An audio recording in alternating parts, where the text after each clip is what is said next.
Let's begin talking about your job interview by talking about preparation. When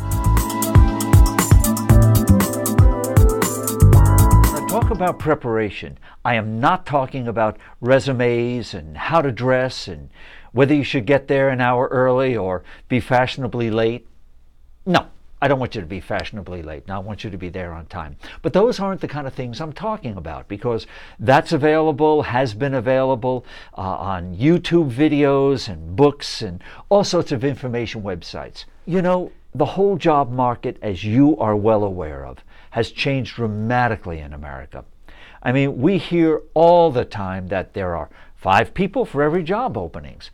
5 people coming for every job that's available. That means that if I have a small company or a large company and I advertise for, say, 2 people, I'm going to have 10 people show up.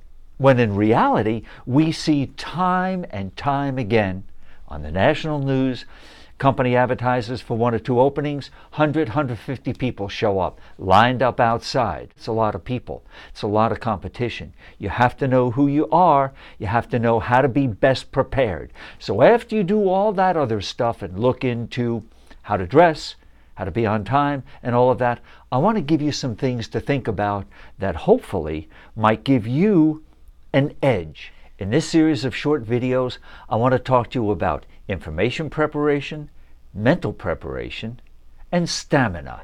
So it's the big day.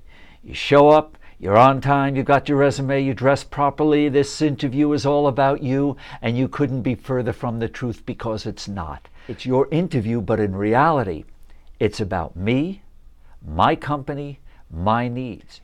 One of the ways you want to prepare for this interview is to research me, my company, its past, its present, its future.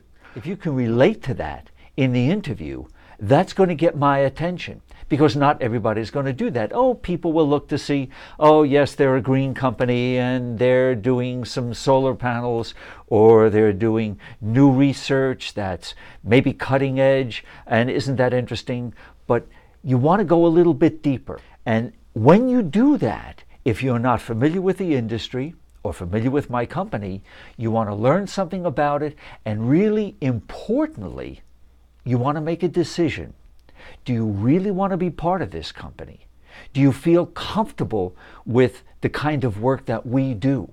If you have a positive attitude about us and our products and our future, that's going to show in your interview. You don't have to tell me you're positive. You don't have to say, oh, I really like your company. You don't have to do that.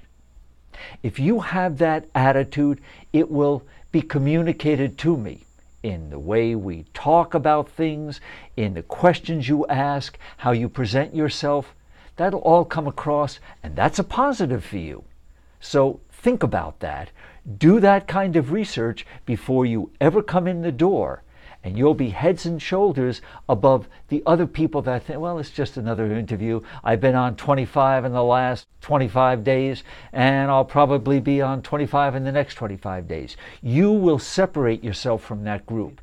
I know you came to the interview to talk about you, and you're really excited to share you with me, and we'll talk about that in the next show.